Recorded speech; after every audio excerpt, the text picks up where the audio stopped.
그리고 무엇보다도 내가 산 물건에 대해 스스로 확신이 없다면 잠을 못 잡니다. 매일매일이 자동 미라클 모닝이 되실 거예요. 과거의 저처럼 말이죠.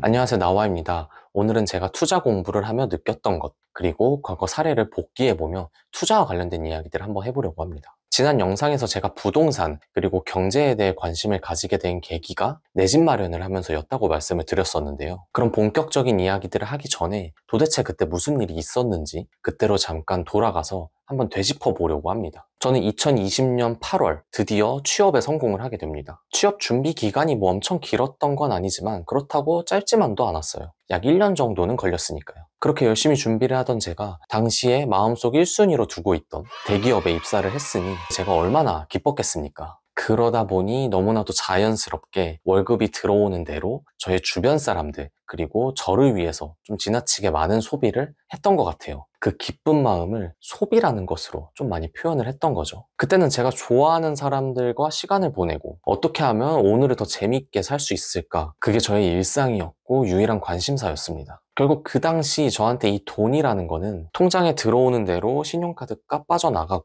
남는 돈으로는 제가 먹고 싶은 거 또는 사고 싶은 것들을 갖기 위한 오로지 그런 소비의 수단에 불과했습니다. 그리고 당연하게도 남들도 다 이렇게 사는 줄만 알았어요. 그리고 그렇게 한 6개월 정도의 시간을 보냈어요. 그때쯤이 2021년 초 정도 됐습니다. 마침 이때 온갖 미디어와 주변 사람들이 온통 부동산 얘기를 하는 걸 알게 됩니다. 처음엔 이런 얘기가 들려왔을 때 그냥 요즘 부동산이 조금 핫한가 보다 이렇게 생각하고 넘어갔던 것 같아요. 근데 시간이 지나도 그 얘기들이 계속해서 들려왔고 무엇보다도 집값이 오르는 모습을 제가 직접 보고 나니까 저도 이 집이라는 걸 하나 사고 싶어지더라고요. 아니, 정확히는 지금이 아니면 평생 집을 못 살 것만 같았습니다. 가격이 너무 무섭게 오르니까. 보이시나요? 회사 근처에 있는 선호도가 꽤나 괜찮은 구축 단지의 그래프를 하나 가져왔습니다. 이때가 2021년 초부터 약 1년 동안 엄청난 상승폭을 기록한 걸 볼 수 있습니다. 근데 돈을 버는 대로 많은 지출을 하던 저에게 집을 살 수 있을 만큼의 목돈이 있었을 리가 없겠죠. 그래서 집 사는 걸 포기하려고 했는데 주변 사람들의 이야기를 들어보니까 이 집을 대출이라는 걸 받아서 산다고 하더라고요. 이것도 모를 정도로 저는 부동산에 되게 무지했던 거죠. 어쨌든 내 돈을 다 마련해서 집을 사는 게 아니라 은행에서 집을 사라고 돈을 빌려준다는 거예요. 그 말을 듣고 제가 어떻게 했을까요? 은행으로 바로 달려갔습니다. 가서 제가 대출을 받을 수 있는지를 알아봤어요. 근데 이게 웬걸 대출이 된답니다. 심지어 주택담보대출이라는 것 외에 신용대출을 더 받아서 집을 살 수 있대요. 눈이 돌아갔습니다. 그 당시에는 진짜 이 집이라는 걸 사기만 해도 떼돈을 벌 것 같았거든요. 근데 참 웃기죠. 돈을 쓰는 것에만 관심이 있던 사람이 자본주의라는 체제 속에서 근로소득 외에 다른 수입을 만들겠다는 생각을 단 한 번도 해보지 않은 사람이 부동산 시장이 활활 불타오르는 걸 보고 나니까 욕심이 생겼던 거죠. 어쨌든 저는 그렇게 일사천리로 대출을 알아보고 덜컥 집을 매수해버렸습니다. 등기를 치고 나니까 기분은 또 좋더라고요. 그리고 심지어 제가 집을 사고 나서 한동안 가격이 또 꽤 올랐어요. 와, 나 진짜 투자 천재인가?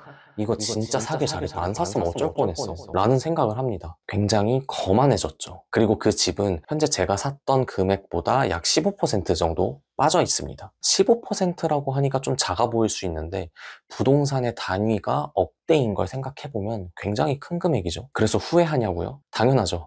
저의 과거의 선택에 대해서 저는 매우 후회합니다. 만약 지난 3년 가까운 시간 동안 제가 쌓았던 그 지식과 지혜를 가지고 그때로 돌아간다면 전 이 집을 사지 않을 거예요. 아니, 정확히 말해서 그 시기에 집을 사지 않을 겁니다. 왜냐하면 그때는 정말 모두가 부동산에 열광하던 시기였으니까요. 아무것도 모르던 사회초년생인 저의 귀에도 부동산의 얘기가 들어올 정도였다면 당시 시장 분위기가 어느 정도였는지 가늠이 가실 겁니다. 그리고 그 시장을 직접 경험해 보신 분들은 분명히 기억하실 거예요. 제가 공부를 시작하면서 투자 관련된 책들을 읽으면 항상 나오던 내용이 있어요. 투자에 조금이라도 관심이 있으신 분들은 한 번쯤 들어보셨을 만한 그런 문장입니다. 공포에 사고 환희에 팔아라. 대중과 반대로 행동해라. 이 두 가지인데요. 제가 집을 사던 그 시기는 환희를 넘어선 대축제 현장이었습니다. 그리고 그때 아무것도 모르고 집을 산 저는 수많은 패닉 영끌족 중에 한 명이었고요. 만약 집을 사기 전에 제가 책을 몇 권이라도 읽어봤다면 한 번 더 고민을 해봤겠죠. 근데 이제 와서 후회한다고 뭐가 달라지나요? 중요한 건 부족했던 점을 보완하고 앞으로 같은 실수를 반복하지 않는 것이겠죠. 분명 저에게 너무나도 뼈아픈 실수이지만 다행인 건 지금 제가 직장을 다니고 있고 어떻게든 대응의 영역으로 가져올 수 있을 만한 여지가 있다는 겁니다.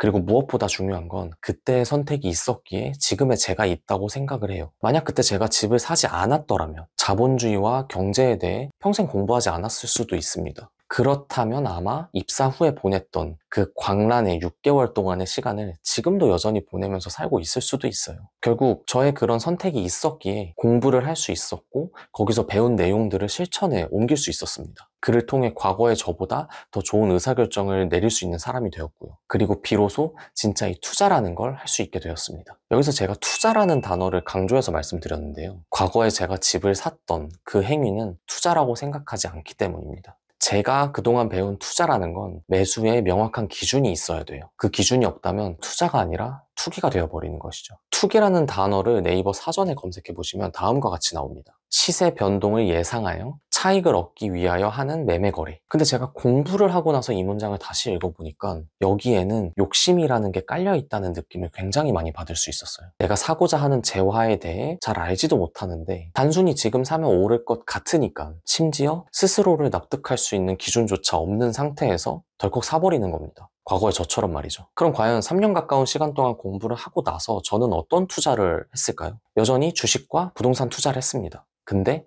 이전과는 완전히 다른 방식으로 말이죠. 주식을 산 건 한 책을 50권 정도 읽고 나서였고 부동산을 매수한 건 책 100권을 읽고 그리고 강의와 현장에서 제가 직접 배우고 느꼈던 어떤 지식과 지혜를 쌓고 나서였습니다. 제가 올해 초에 낸 주식 양도소득세에 대한 내용입니다. 총 약 2,600만 원 정도의 매매 차익을 봤습니다. 다음으로 제가 주식을 다 정리하고 지금 유일하게 들고 있는 주식 계좌의 현황입니다. 마지막으로 이건 제가 매수한 부동산의 현재 상황이고요. 특히 제가 현장에 직접 임장을 다닐 때 집을 보러 다니시는 분들이 정말 거의 없었어요. 왜냐면 그땐 집값이 떨어지던 때였으니까요. 지금 사면 얼마나 더 떨어질지 아무도 모른다는 그 공포감이 시장을 뒤덮고 있었습니다. 그리고 전 비로소 그때가 제가 그동안 배운 내용을 활용할 때라고 생각을 했어요. 시장이 공포에 휩싸여 있다는 걸 제가 직접 보고 느낄 수 있었으니까요. 그동안 정말 열심히 배웠던 그 투자의 명확한 기준을 철저히 지켰고 저의 상황에 잘 들어맞는 물건에 투자할 수 있었습니다. 그렇기에 위와 같은 작은 점들을 하나 둘 그동안 찍어 올 수 있었던 것 같아요. 이 결과들을 제가 지금 보여드리는 이유는 저 이만큼 투자 잘했어요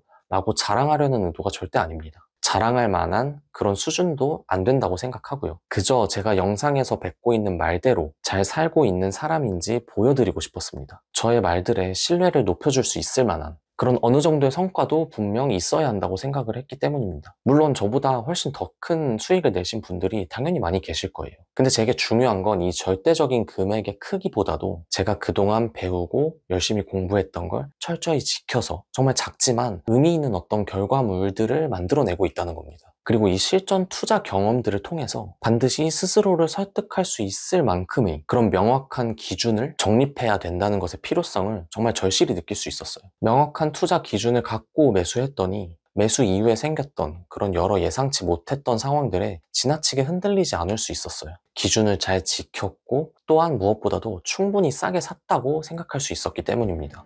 그럼 이제 누군가 이렇게 물어봤다고 한번 생각을 해봅시다. 매일 출퇴근에 치이고 회사 다니는 것도 너무 힘든데 그 투자라는 걸 도대체 언제 공부하고 있어요? 요즘 이 종목 엄청 핫하던데 이거 따라 사면 오르지 않겠어요? 그리고 혹시라도 공부하는 동안에 가격이 너무 많이 올라서 날아가 버리면 그때는 어떡하죠? 그럴 바엔 오르기 전인 지금 사두는 게 낫지 않을까요? 그래도 저 투자하기 전에 꼭 공부해야 될까요? 어떻게 생각하시나요?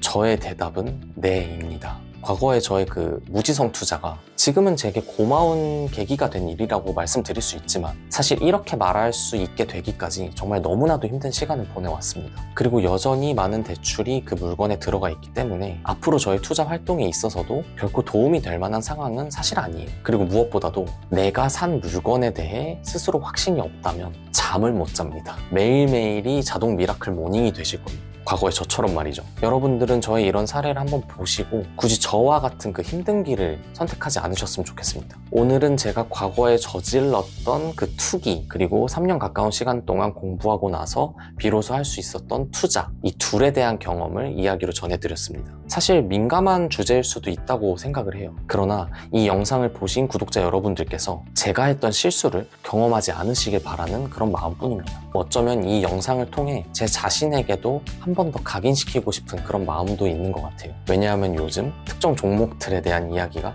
정말 많이 들려오기 때문입니다. 근데 저는 그 종목들에 대해 자세히 알지 못해요. 공부를 해보지 않았기 때문에. 그래서 그것을 매수하지 않을 겁니다. 근데 또 누가 돈 벌었다고 하면 사실 흔들리기 마련이니까요. 그래서 다시 이 영상을 통해 저도 나름대로 마음을 다시 다잡을 수 있을 것 같습니다. 오늘 영상도 끝까지 봐주셔서 정말 감사합니다. 다음에도 여러분들께 좋은 영향을 드릴 수 있을 만한 그런 영상으로 찾아뵙도록 하겠습니다. 감사합니다.